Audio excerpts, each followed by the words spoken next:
Barber's cut mga kabarberos ang gagawin natin ngayon. Gagawa tayo ng isang tutorial na i-detail natin yung tamang pagugupit nito.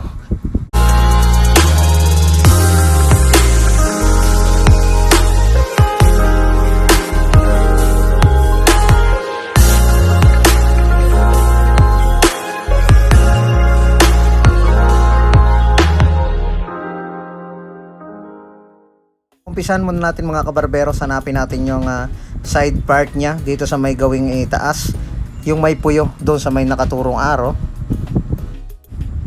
Sa paggawa ng side part mga kabarberos, kailangan na pantay at nakadepende yan kung saan nandun yung ikot ng buhok sa may gawing likod niya. Susundan natin papunta rito sa may harap upang makagawa tayo ng magandang side part at sakto ang bagsak at hindi tumatayo dito sa kabilang side. Kung gusto niyo ng proseso na salubong suklay, ito yung tamang posisyon ng suklay. Nakatukod yung pinakang dulo niya sa anit at hindi masyadong tukod na tukod upang hindi masakit sa anit. Kunting diin lamang at salubong din sa clipper. Applicable lang ito sa mga maninipis ang buhok. Hindi siya pwedeng gawin sa sobrang kapal kasi hindi natin mapuputo lahat yung buhok niya. Pwede natin itong gawin sa maninipis. Tapos yung matitira ay i-overcome na natin.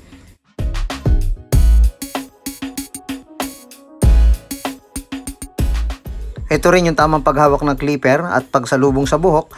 Kailangan hawak natin yung clipper guide upang di mahulog ito at hindi tayo makaukit ng buhok. Kapag nag-overcome tayo, ito yung tamang paghawak ng suklay, naka-slant, at ito rin yung tamang paghawak ng clipper sa pag-overcome ng buhok.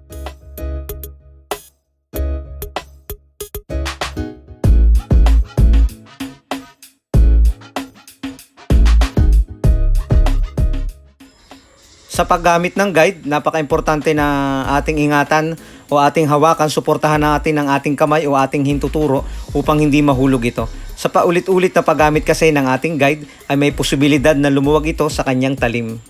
Para sa mga beginners, ito ang the best. Gagamit tayo ng uno na guide o number 1 na clipper guide upang makaiwas tayong makaukit o makontrol natin yung tamang pagbawas at hindi maging zero yung gilid niya.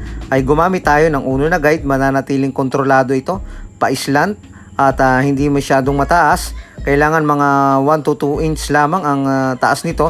Yan nakadepende na kung gaano kataas ang barber's cut na request ng ating customer.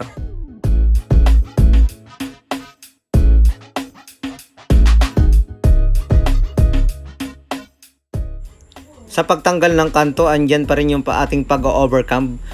Pwede tayong gumamit ng gunting at pwede na rin natin gamitin ang ating clipper. Mananatiling pa-slant ang suklay at hindi masyadong pa-straight. At ang pagbawas ng pag-overcome nito ay timing na timing kailangan sa clipper at dapat magaan ang ating kamay upang hindi masaktan ang anit ng customer sa bawat pagtama ng dulo ng ating suklay.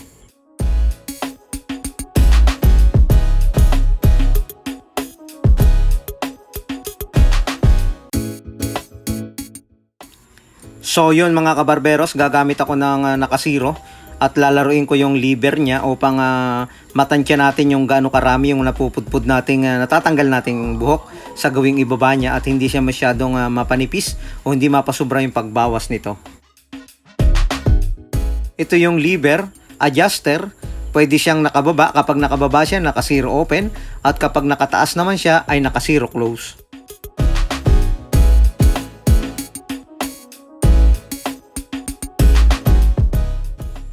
Mag-retouch tayo. Kung may nakikita tayong mga dark area o mga dark spot, gagamit tayo ng guide at pwede rin tayong gumamit ng walang guide sa mga area ng mas manipis ito.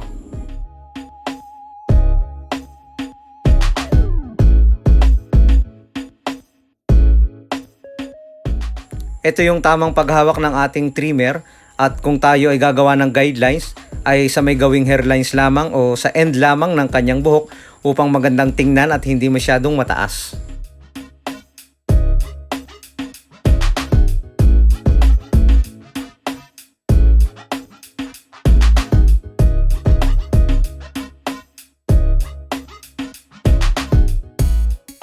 Sa pag-aahit, iwasan nating makasugat, dapat magaan yung ating kamay. Ang nakahawak sa ating straight razor, ang ating thumb finger, ang point finger, at ang middle finger. At ang cover ng ating straight razor ay nasa pagitan ng ating middle finger at ring finger. Ito ay sa proseso ng pababang pag-ahit.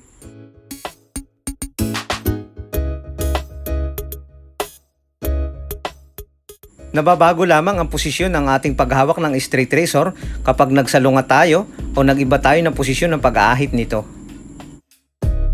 Ito yung isa sa mga komplikado, yung pag-aahit ng pagsalungat, at dapat ay magaan yung ating kamay at pag-aralan muna nating mabuti. Sanayin natin sa mga customer na hindi malikot upang maiwasan nating makasugat.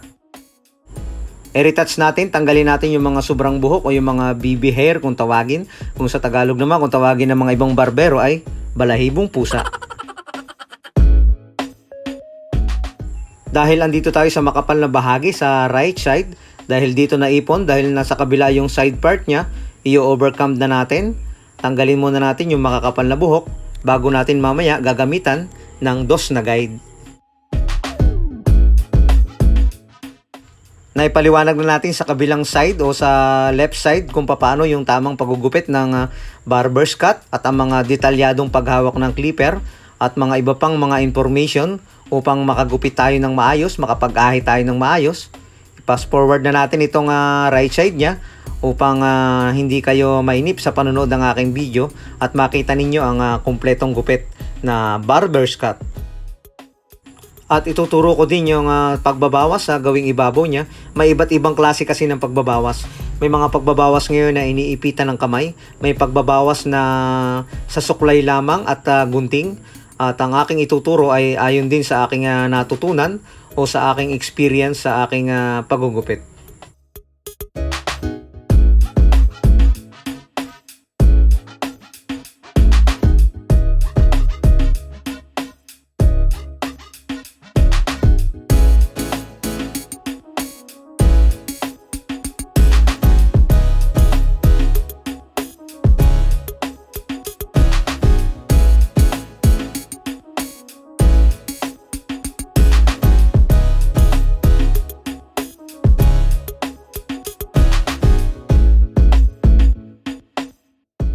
Shoutout kay Leonardo Dominguez 7.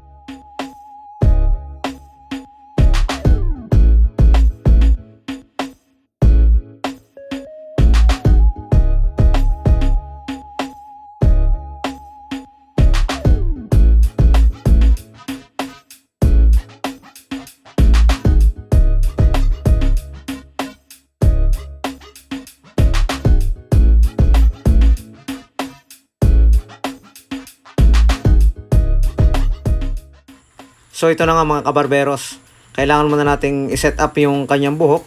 Medyo basahin natin ng konti upang yung mga nakabaluktot niyang buhok na epekto ng ating pag-hair clip kanina ay matuwid upang makapagbawas tayo ng maayos. So kung saan tayo hiyang na pagbabawas ay pwede kahit ano. Itong aking ginagawa ay iniipitan ko muna ng aking mga daliri, dahan-dahan upang hindi natin masugatan ang ating daliri o magupit yung ating balat. At kung medyo maikli pa at hindi tayo sanay sa pag-ipit, pwede namang suklay lamang. At maraming klase ng pagbabawas, lahat ng anggulo ay pwede nating tingnan. Pasalubong, paayon, o pwede rin pasalungat ito. At titingnan natin yung parting makapal niya. Kukontrolin natin yung buhok upang hindi siya tumayo, upang maiwasan na masyadong maikli yung ating pagkakabawas. Sa pagbabawas ng buhok mga kabarberos, lagi nating hilahin ang suklay pataas at yung parting dulo lamang, wag na masyadong maikli yung pagbawas upang hindi tumayo at makontrol natin ang ayos.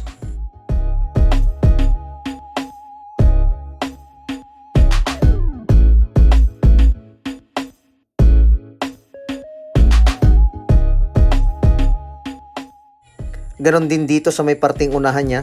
Ang ginagawa kong pagbabawas ay overcome gamit ang gunting.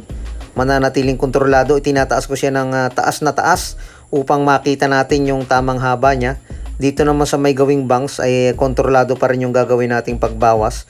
Kailangan itataas lagi natin ang suklay upang hindi mapudpud ito at wag masyadong mahaba yung pagkakaputol para unti-unti nating matansya yung haba ng kanyang bangs.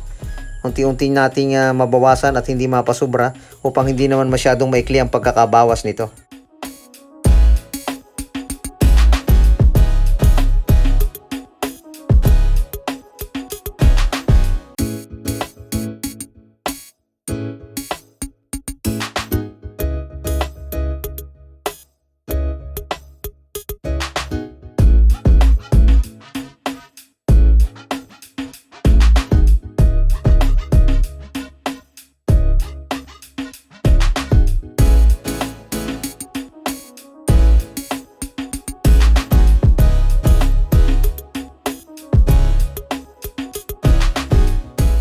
Sa pagputol ng bangs mga kabarberos, o ayan, dulo lamang yung ating babawasin, itaas natin upang hindi siya masyadong mapantay at hindi maging bao. Sabi ng mga ibang mga barbero kapag pinapantay ng diretsyo, ayan, itataas natin ng konti, then babawasan natin yung pinakandulo niya at hindi naman siya masyadong mapapantay sa ganyang pamamaraan ng pagbabawas.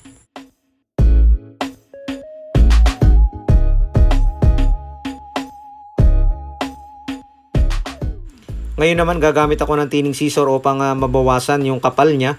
Pagkatapos natin gupitan, ayan, medyo makapal tingnan. Kailangan bawasan natin siya at mga 3 to 2 inch lamang yung ating gagawing pagnipis nito. Hindi natin masyadong isasagad sa ilalim upang yung ating mapuputol kung sakaling tumubo siya ay bagsak pa rin at hindi tatayo yung kanyang buhok.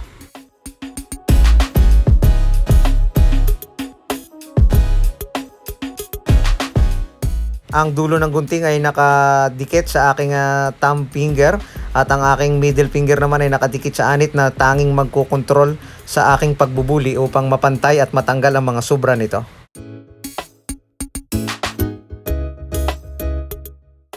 Yon mga kabarberos, na tapos din ang ating ginawang gupit na barber's cut para sa isang kids o sa isang bata.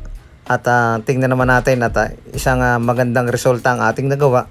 At sana ay meron kayong kunting natutunan sa mga bagong barbero. At sana ay nakatulong ako. Sa mga ngayon palang nakadalaw sa video na ito, huwag mong kalimutang i-click yung subscribe button, pati na rin yung notification bell para updated ka sa mga susunod kong mga video. Magandang gabi at magandang araw sa ating lahat.